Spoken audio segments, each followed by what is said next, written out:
I've been kind of agonizing about how to cope with my World in Flames Days of Decision combination.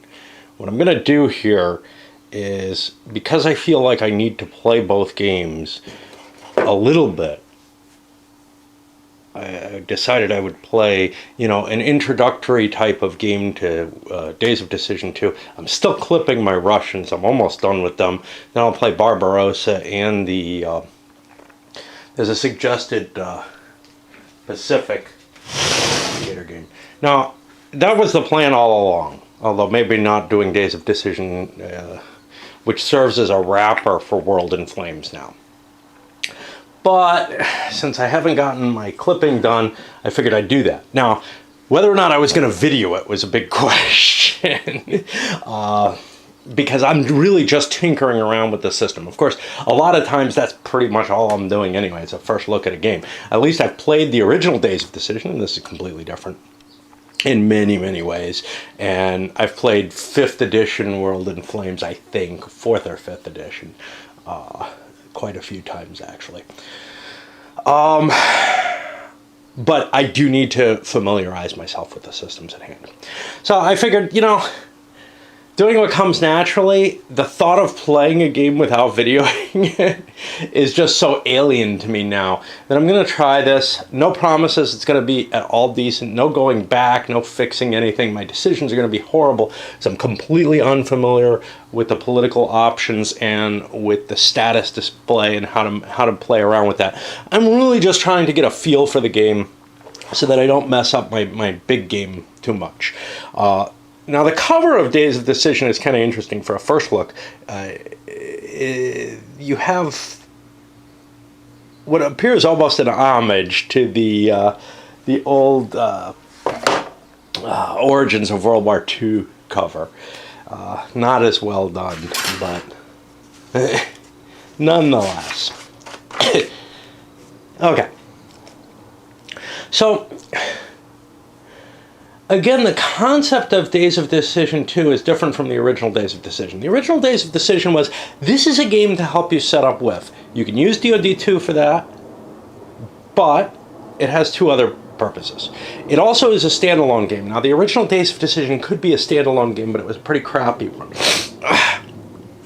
This one includes significant military possibility because it extends to the end of the war. So you get to play the whole of World War II out at this very, very abstracted level with a real focus on the geopolitics and somewhat less on the details of the military, though. And finally, it can serve as a wrapper for World in Flames, where you either start this, get to a certain point, set up World in Flames, but you keep playing Days of Decision, intermingled with World in Flames, or right from the very beginning you set up World in Flames. And this begins in, 36, I think. I don't have a turn record, but I do have some charts. There's going to be some bookkeeping in this game. Yeah, it starts in 36 here. I don't know if I'm going to photocopy these. I'm certainly not going to write right on them if I have a limited number of them. But I've got to kind of figure out how to handle them properly. This has every power. That's their... Not quite sure what goes on that. Doesn't look like it doesn't look like there's much that goes on there. You're just going to be so what do we have here? We have bids here. That's what people use. Bids and purchases, everything that they spend money on. So I don't really know that I need this. With so many copies, I may try using it, writing lightly enough that I can erase. I think I have to keep more of a history of what's going on, though, than can be maintained on those pages, because things like declarations of war are not noted in any way. Okay, let's look at what we have in the game, because we don't really know all of it. So, if a treaty is enacted, this has certain effects on other powers, including the U.S. entry effects, which translate over. The U.S. entry system in this completely replaces the World in Flames one.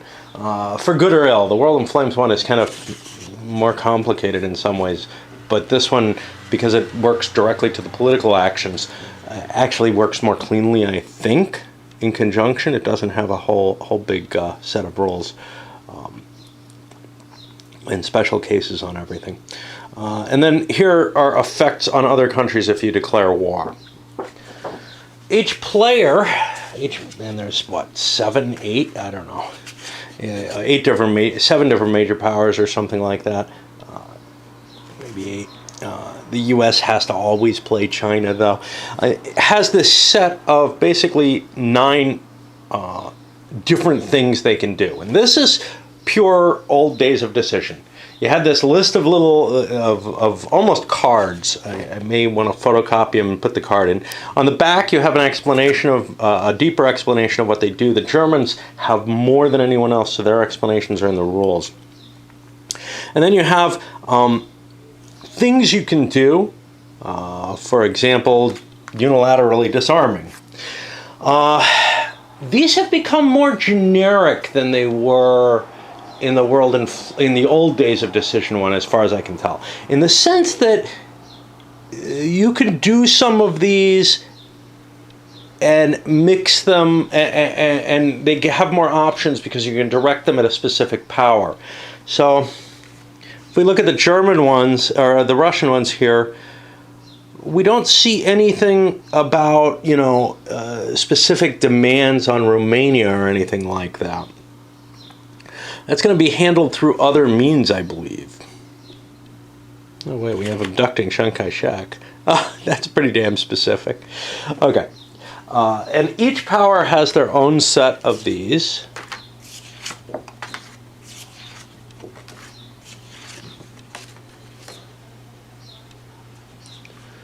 Wait, the French have... Okay, the French can only do this if the Italians... What?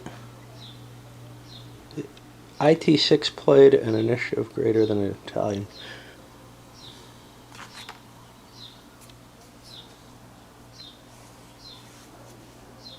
Well, these don't even make sense to me, but maybe if I read them, they will. And that's something I have not done yet. I haven't read through all the different options. The German sheet, as I said, is a little different. It has some 15 different options. They only are numbered up to 14 because there's the 0 option. The 0 option for each country is sort of a pass. You pick one of these options, which gives you some minor benefit. We'll go more into these options. They don't work quite the way the old ones did. The Japanese, and I didn't count how many we have, but we'll get more into that. In addition to the national options, you have these international options, which unfortunately are printed on the map. I wish there was a player aid card with them on them as well. But these are more generic, like destroying a treaty that you have, guaranteeing a particular country, starting a League of Nations operation, calling in credit, which has both good and bad effects. So if you are a creditor nation and you call in credit, you get more money off of it, but everybody you're calling in the credit on dislikes that you've done that. Now, you don't have to do it. It doesn't have to be the creditor nation that does it. Another nation that sees some big creditors out there and wants to hurt their political standing in the rest of the world can try to call the interest in the same manner. Oh, tracks. You have your political effectiveness track, which is going to determine something. Like I said, I'm not really terribly holding this game in my head. It may modify some of your die rolls for getting things off.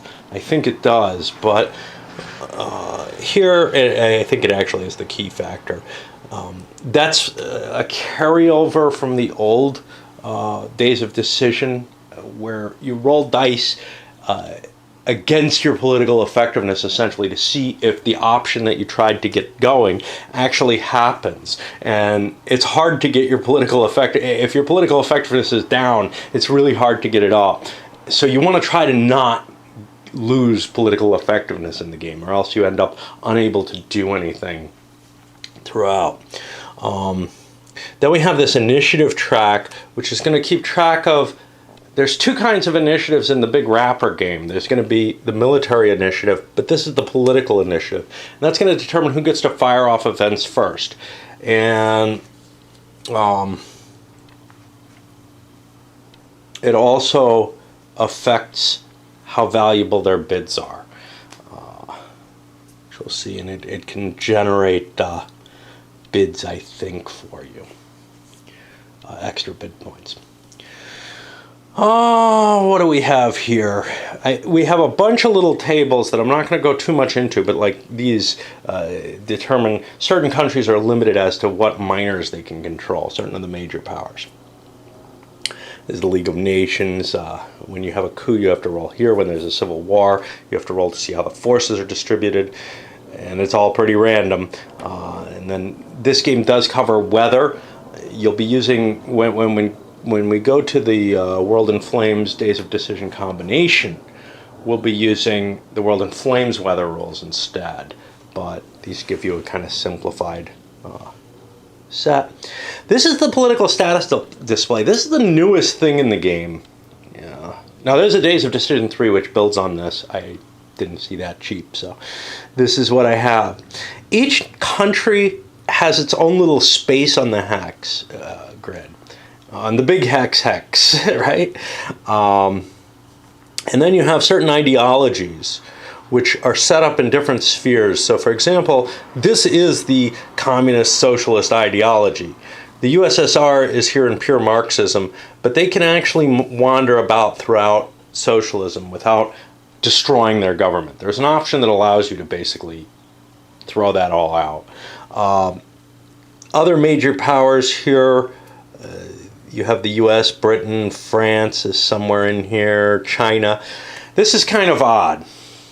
So to call Chiang Kai-shek's government truly on this maybe capitalism, certainly not social democrat, it's certainly not a democratic society, and it really seems this is more democratic. I mean, in a sense you could say, look, Italy and Germany, not pure capitalisms, but about as close as, say, France or China had, right? France and China had certain socialist aspects already in place. There is a level of socialism or in the fascist and Nazi ideology. There's no question about that. The citizenry, including the corporations, owed something to their government in a way that the West didn't see as much at this point, although I'd have to say things have moved a bit for most countries since World War II. Okay. But I'm particularly bothered by the Chinese because I just don't feel like Chiang Kai-shek was that far bought into a democratic capitalistic system and was almost as close to a dictatorship in terms of the ideological situation. Very much a opportunist or realist in terms of, well, look, we're not going to hold elections if they don't, if they don't serve our purposes particularly well, So given that both the Soviets and the Nazis, at least to some extent, had provisions to hold elections, I don't see much difference between the two ideologically. So there's something else being represented here, even though it's clean and pure to, say there's an ideological breakdown between these. In the base game, major powers can't leave their ideology. There's some options that allow that. The minor powers are kind of scattered out all over the place. And these guys over here are all in the center space, true neutrals. And what used to be the sort of political influence counters still exist in this game. These things here. But instead of just being a, hey, I have certain political dominance towards, me, now it's actually going to be represented on this chart. So politically moving things involves getting these counters and then triggering a move over on this chart. And each player, when they take a political action card, when they take a turn that allows a political action, they also have to trigger a minor in order to move. Now that's usually going to be to your advantage because you have some control over their movement, and you can pick one that you want to solidify their new position in. And those will just move around on the track. And we'll see how that happens during play, because I don't want to go too much into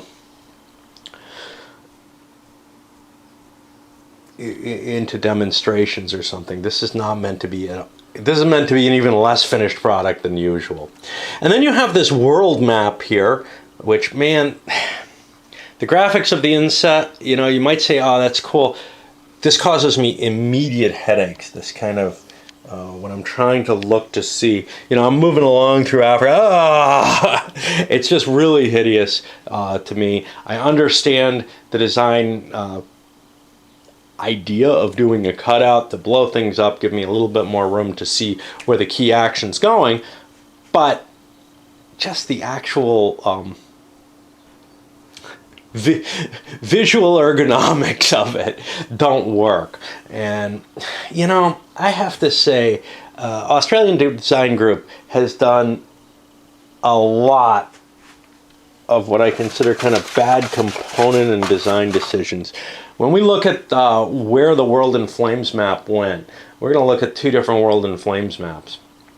The old 5th edition one, and then the more modern, I guess, 2000 edition one. And they just made the new one so ugly on glossy paper, but I mean, with shiny mountains and all kind of weird crap. I got no idea what the intention was from it, but it's hideous. They have this tendency to use counters that are very slick, so they don't stack well. Well, this game says World in Flames where there should be a decent sized stacking in place. Really, really ultra slick. And in fact, there's a stiffness to the, I don't know what the term is, but basically to the layer of the counter. The center's got this stupid white core stuff. The outer layers are just like this stiff paper that's glued on. These are peeling worse than anything else I've seen that used the white core.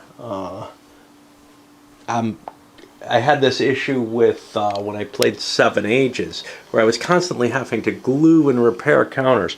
Yeah, in every case, these are not brand new games that I picked up, but it's kind of annoying to have your pieces fall apart. That's something I never had happen with most of my, my old SPI stuff with the matte finish, and I see old OCS stuff. Man, it's holding together fine.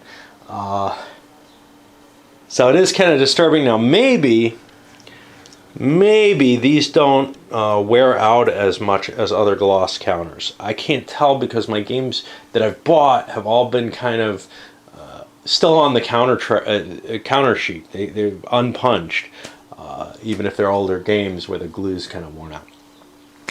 All right. So on this map, you have a number of things. You have resources available. These are cities, the little red blotches, along with the number of offensive points it takes to take the city. You also have factories. Some resources are oil resources. In DoD2, oil doesn't mean anything except as an option. It's a big deal in World in Flames, though. You also have setup values. So, for example, Liberia, if they come into a war situation, they have 2 army points, right? The Netherlands here has 2 army points and 8 boats down in Java. Up here, they have 3 army and 13 boats. For the major powers, which are set up on the game, those military forces are on the board. I'm not sure. I think it's possible for a miner to get involved in the war, end up out of the war again, and then end up totally neutral, not included in any power. And I guess they just automatically rebuild their forces, because the way the forces for the miners are handled in this game is that they just become part of that major powers force. So if you have an ally in Greece, you get the Greek army and navy with your major power forces. So that's a little weird there. You have this production multiple, which I think has an analog over in World in Flames, where you have to kind of gear up your production to get your full factory usage. And that's basically a number of resources that each of your factories can process. And hopefully this handles that. I believe it does. The rule book to this is horrible. I read things and I say, what the hell are they talking about? To a fair amount. Now, I think that's because Days of Decision 2 was such a big jump in it. It's a completely new game. But basically, there's a very low level of quality control in terms of new productions from ADG or whatever. So, it's one thing that worries me anytime I'm looking at a big jump of games. So, the WIF 5 is fairly stable. And then when I picked up, I don't know what it is. I guess it's a deluxe edition. It's really confusing. My WIF history in terms of buying things has been one of my maybe more complex situations. And one of the reasons I'm playing this is I want to be able to show WIF 5 before I go to the con, because I think I'm going to try to peddle my WIF 5. I have an extra expansion to Deluxe Edition, which works with WIF 5. It's not perfect, though. I would have bought it. That's what I would have bought if I had known I could just do that. That was a $15 expansion I found online. Instead, I spent like $35 for a mystery box of after having already bought WIF 5, which turned out to be WIF Final Edition. Well, the Deluxe Edition, actually, which includes a number of the expansions, but it didn't have the rules for any of the expansions. So I went online and looked to see, hey, can I get the rules electronically? I'm going to hate that. What the hell am I going to do? Well, the rules turned out I found the only thing that I found that had the rules was the full expansion pack. That was another $15. So now I'm like $50 out for Deluxe Edition, which isn't a bad price for it. Plus whatever I paid for the original here. And I'm going to see if I can sell this. I mean, I got a pretty good price on the Deluxe Edition without the rules. $50 total for it, I think, is a pretty good price even there. And I'm going to try to pass that on with the WIF 5 and the expansion, but without the expansion rules. They are available online, but you know me. Actually, I'm playing with an older version of the rules than is online. There's significant changes, but I'm good with that because I'm not gonna deal with an electronic version. Anyway, wow, we diverted there.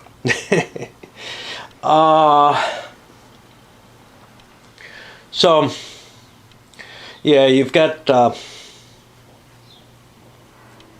Well, let's go over the sequence of play and try to capture the feel of it. I'm not going to try to go into too much detail, but just trust me, these rules had some real problems with it. There are other problems with the WIF Deluxe Edition rules, which is that the way they integrated all the expansions is kind of funky. But at least I feel like I got a pretty good idea of what the game was about. Here, I would read and reread a rule and not be sure what the hell they're talking about. Okay, so one of the things is, in the base game, your goal is to win with your ideology. You have to get the best percentage, basically. Well, not the best percentage. The best point comparison between all the fascist major powers, all the democratic major powers, and the one socialist major power. So you have base points that your faction has to reach. So the fascists need to reach 35, the Democrats 45, Russia 15. And how far you're off that is gonna, for your ideology, is gonna determine which ideology wins. So if you're positive and no one, sorry about that. If you're positive and no one else is, your ideology wins, if your ideology is positive. Then within your ideology, you do another competition for who did the best within that ideology. And there really aren't any tiebreakers, you know. A tie does mean a tie, pretty much, I believe.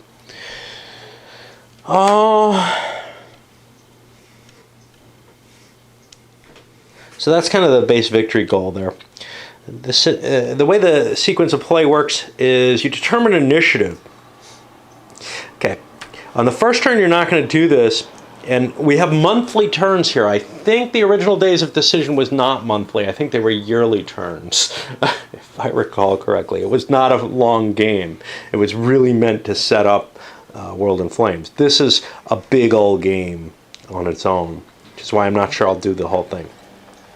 So you secretly allocate bids for each major power under your control. All players reveal them simultaneously. So this is one of the places where the rules were really bad. They discuss bids all over the place. It isn't until the very end of the rule book that they let you know that bids are bought with money at a one-for-one basis. That's what my assumption was. But I was just sitting there cursing it. What the fuck is a bid? Because there are bids that you can get that aren't based on money. And I don't know how you record them, but you have them. Okay. So what you're going to be doing is bidding on the opportunity to have a higher initiative on the, or a lower initiative is how they actually word it.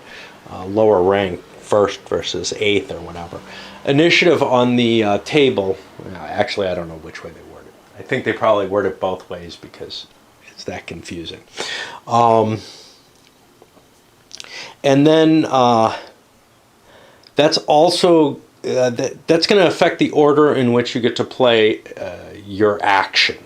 Now, your action, you want it to go early because there's a chance that actions will end before they go, before somebody gets to do them.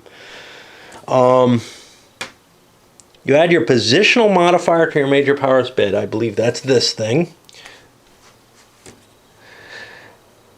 And then you rearrange this initiative track to indicate the next turn, I guess. I may end up using an extra set of counters there. I'm not sure there's a reason for it. But there's someplace in the setup where it seems to indicate that there's two initiative tracks for the base game, not including this one. And that's kind of weird. Okay. It could just be a typo that got through. Like a paragraph's worth of typo. Next, you're going to do the political affairs, and you can pick an option. This is an initiative order. You pick an option if you get an option to play. You pick one option, and it can be one of these guys. If it is, nobody else is going to get to play that this turn, or it can be one of your personal options. And then you pay to use it. I thought you have to roll. I thought you had to roll to get them off. Maybe you don't.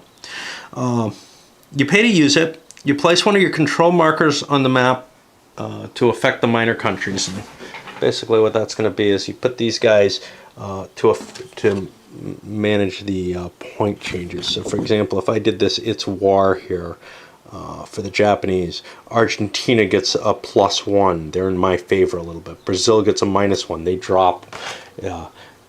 I get a negative political effect marker. Each country has its own positive and negative political effect markers, which works out fine because we've got this map here to determine what the effects of all these pro and negative responses actually do. I take effect on U.S. entry, and then I apply any specific effects for that event.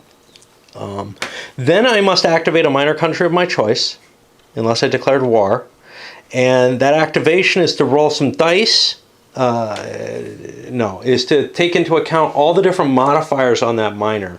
And I move it around on here. According to rules, minuses are moving away from a country, pluses are moving towards. It's easiest to move through the neutral zone or through territory that is, there's sort of a gravity to these ideologies. So once you're kind of in one, it's harder to get out of it in general. Although the way this works, certain effects may allow you to pull out of the ideology without as much effort as you might think, which is why it's important that you choose, that you get to choose the order of how they're resolved. Then you roll dice to see if the political affairs phase ends, and if that phase hasn't ended, and you didn't have multiple bids, we'll talk about those in a bit maybe, then the next person gets to go. Now, if somebody didn't bid, let's say Russia on down didn't put any bids, they go to the bottom of the pack no matter what their modifiers, etc. add up to. And they will not get to play an action or activate a minor or any of that. They get none of the political activity. So you usually want to play a bid, but there are advantages to not getting to your bid. You get some extra bid points for next turn, which is here. If you did not get to choose an option this turn, you get bid points equal to your current modified political effectiveness. So here's your political effectiveness. It's modified by the naval treaty. As far as I know, that's the only thing that modifies it. So Germany doesn't have enough boats at the beginning of the game, so their political effectiveness is actually only a 4 instead of the 5 that it's sitting at. There may be other modifiers I'm not aware of. Then we roll the weather. The weather will be rolled early at a different point in the turn, with World in Flames in play. Okay. Then we hit military affairs. In reverse initiative order, each major power can move its naval points. It's important that it's reverse because you don't fight during this phase. You just shift your boats around. Then, after everybody's done their movement, then you resolve in reverse initiative order any naval combats you want to call out for that. Combat in this game is a strict bidding of points with a neat little algorithm in play to determine how much damage is done. It's completely deterministic. Obviously not the case in WIF. And then you do the same with armies, except you're going to be attacking across borders.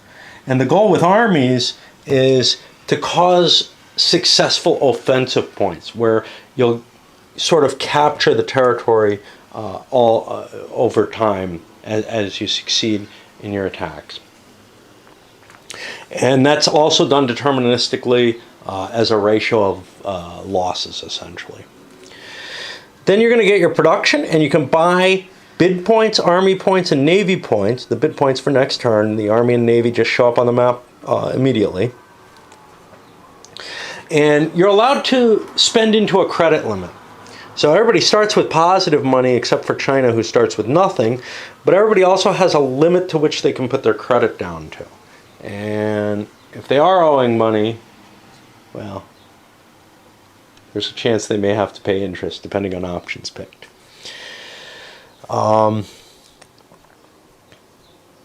You determine whether you've completely conquered a territory. That's going to be adding up all the cities, basically, I think is the result. So British East Africa would only cost 2 successful offensive points, but the Belgian Congo here would cost 2, 5, France, I'd have to find all the cities in France, so I'd have to move all the pieces out of France to show you. But Spain here, it would be 4, 6, 7, 8, 9, 10, 11 to capture Spain. And you kind of get the idea that, gee, that's not a huge number, you know. Well, Moscow's worth 20 here, Leningrad's worth 19. It's not easy to conquer all of Russia. For partial conquest, if that's, you know, something you want to translate over, it's possible to move from this system to the WIF system even while wars are in effect. You probably don't want to do it partway through the Great War, though.